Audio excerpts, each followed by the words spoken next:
magacaygo saddexan maxamed aadan faarax baa la yidhahaa ajande baan ku magac dheerahay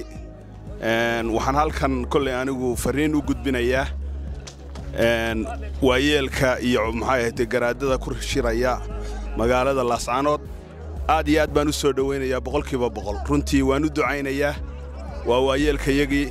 waa madaxdayadii garaadka maanta gogasha dhigay ee garaadjaamac garaad Ismaaciilla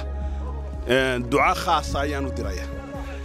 dhammaan garaadka guud ee maartay dhulbahante garaadjaamac garaad cali iyo dhammaantood garaadada dhulbahante oo dhan waxaan leeyahay taladu waa idin muuqataa dhulbahante wuxuu rabo raaca weeye wixii dhulbahante rabo rag baa dhintay ilaa 60kii baa la dhimanayay ilaa iyo maxay haytay haddana waa la dhimanayaa reer Laascaanood iyo reer Sool maxay haytay ceergaabo iyo reer maartay cayneed waxa ay ku dhimanayeen muddooyinka maxay haytay kontonka sanadood ku dhow wuxuu ahaa calanka buluuga weeye calanka buluuga iyo midnimada Soomaaliya ayay ku dhimanayeen haddana dariiqaas raggii Laascaanood ku dhintayna ay ku shahiideen maxay haytay inta hadhayna waxay diyaar u yihiin inay halka ku shahiidaan nimankan calanka gaar ah leh ee calankooda sitana iyaguna shacabkooda qancinayaan waxa ay halku dhagu ah waa 18 May baa halku dhaga innagana waxay noo halku dhaga 26kii Juun bay noo halku dhaga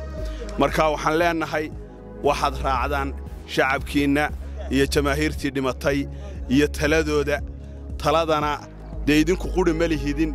talada waa la idin la wada leeyahay guddoonkaad leedihiin waxaan idinkula talinayaa anigu inaad ra'yiga shacabka SSC aad raacdaan aadna waan idinku ducaynaynaa garaadada halka isugu yimi talada toosan ilaahay hayna waafajiyo nimanka caynaba ka hadlayana waxaan leeyahay caynaba waa caynaba cayn waa magaalo aynu maaragtay magaaladayadii haddaad joogi weydaan oo maaragtay hadalka dayn weydaan annagu Laascaanood haddeer uma jeednee caynabaan u jeednaa reer caynaba waxaan leenahay waa inay maxay haytay hadalka joojiyaan aad iyo aad waxaan ugu mahadnaqayaa boqorada uu ka midka yahay boqor Cismaan Buurmadow oo runtii Soomaalinimo iyo maxay haytay daacadnimo iyo halyeynimo ku suntan rag badan baan halkan kolley ka sheegayaa oo beesha dhaxaa oo runtii maxay haytay iskaaga garab taagay oo runtii sheegay waxa maaragtay ay maaragtay xaqiiqada sheegay waxa loo baahan yahay qof kasta oo islaam ah oo wax garanaya maanta annagu waxaanu sheeganaynaa dalkii aanu lahayn ee aanu ku dhalannay ee aanu maaragtay joogno ee aanu ilaa iyo inta taagnayn oo ku dagaalannay wax kale oo dal kale oo cid leedahay ma sheeganayno waxaanu leenahay dalkiina ilaashada anuna dalka yagaanu leenahay inta aanu ku nool lahay waa Soomaaliya inta aanu annagu degannahay Soomaaliya noqonaysa idina intiina Somaliland ka dhigta waxaan leenahay waxba isuguma keen jiraan haddaad maaragtay ilaahay taqaaniin dad muslimiin nahay dad walaalaan nahay dad wada dhashay baanu nahay caddayn cad waxa idin ah 13 ama 14 sano halka isugu yimi yacniga waxa ay isugu yimaadeen waxa weeye inay Somaliland yihiin mid walibana calankii Soomaaliya sitay markuu magaalada Laascaanood soo galay intii hore joogtayna calanka Soomaaliya ayay sidatay sida la ajligeed Muuse waxaan kula talinayaa iyo xukuumaddiisa waxaan kula talinayaa inay dadka faraha ka qaado idinkaba siyaad baraad ka cabanayseen annuna idinka cabanayna haddaad islaam tihiin oo alihiin Allah hadduu yahay dalka iyaga noo daaya